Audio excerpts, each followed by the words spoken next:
वकील बहू। जनक पेशे से एक बहुत अच्छी वकील थी, लेकिन कहते हैं ना, बहू कितनी भी बड़ी तोप क्यों ना हो, सास के सामने तो भीगी बिल्ली ही होती है। अरे जनक, क्या बात है? आज रोटी नहीं मिली अभी तक।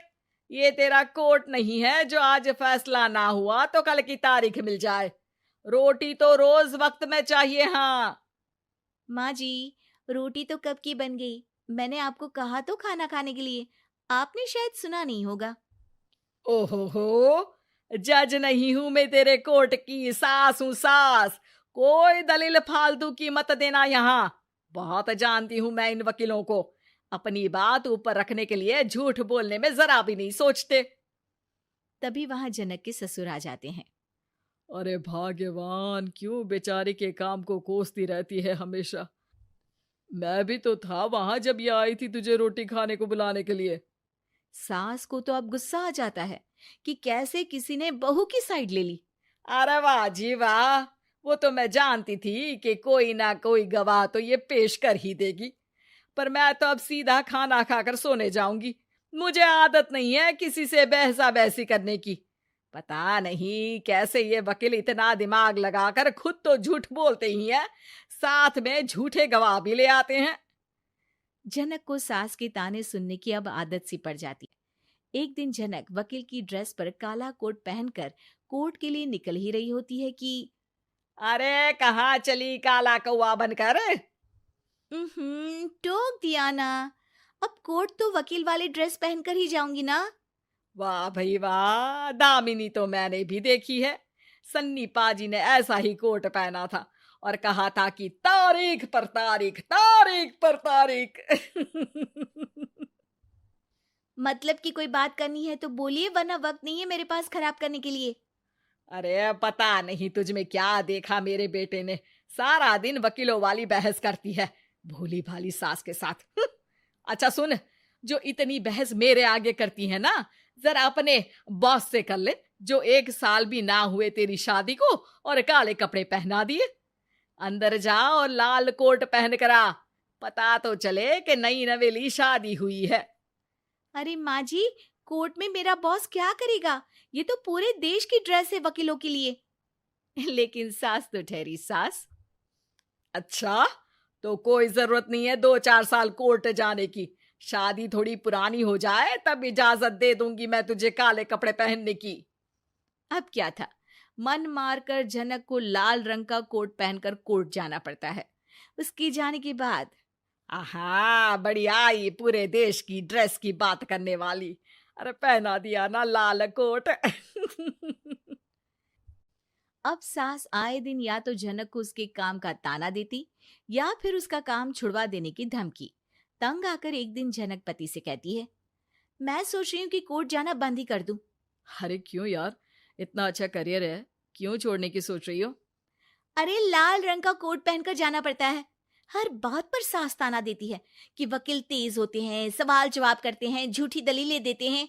अरे तो ठीक है ना, वो जो कहती है अपनी समझ से कहती है, लेकिन तुमको तो पता है ना कि सच्चाई क्या है। जनक को पति की बात से हौसला मिलता है कि तभी घर पर कुछ लोग आ जाते हैं। अरे आइए पंच साहब, कैसे आना हुआ? अरे भाई साहब, सुना है कि आपकी बहू वकील है। तभी वहां सास आ जाती है। हाँ है तो, लेकिन क्या हुआ? फिर कहीं बहस कराई क्या? अरे हम तो खुद दुखी है उसके व्यवहार से। अरे भाभी जी, आपको तो पूरा मोहल्ला जानता है कि आप कितना बोलती है। फिर हम यहाँ बहू रानी की कोई शिकायत नहीं, बल्कि अपनी परेशानी लेकर आए हैं। ससुर जी खुश हो जाते हैं। हाँ हाँ, मैं भी बहू को बुलाता हूँ। जनक वहां आती है, सबको नमस्ते करके बैठ जाती है। बहू रानी, हमारे गांव में बड़ी मुसीबत आ गई है। अब तो पूरे गांव की जिम्मेदारी मानो तुम्हारे कंधों पर है। अरे ना ना, इससे तो घर की जिम्मेदारी पूरी नहीं होती, ये गांव की जिम्मेदारी क्या लेगी?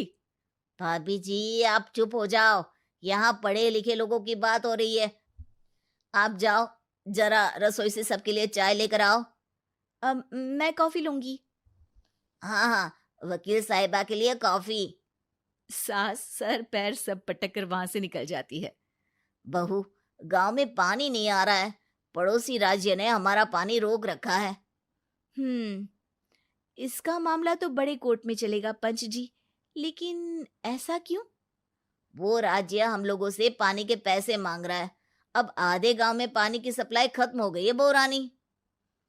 अच्छा पंच साहब, बात गांव की है तो मैं जरूर केस लड़ूंगी। यहाँ एक बार फिर सास की एंट्री हो जाती है।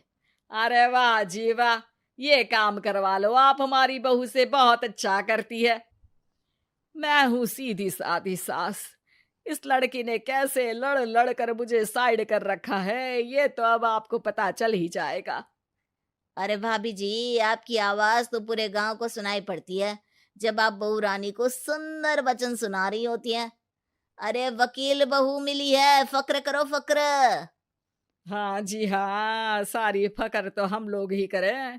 खैर, अब जो केस लड़ेगी और पानी गांव में आ जाता है तो पंच साहब लिख कर देना होगा कि हैंड पाइप में सबसे पहले मेरी बाल्टी और घड़ा भरेगा। अरे फिर तो हम बहू रानी के नाम पर घर पर ही सप्लाई दे देंगे, लेकिन ये इतना आसान नहीं है। बहू, गांव के पास अभी वकील करने की भी पैसे नहीं है तो। अरे पंच साहब, ये मेरे गांव का मामला है, मैं आपसे एक भी पैसा नहीं लूंगी।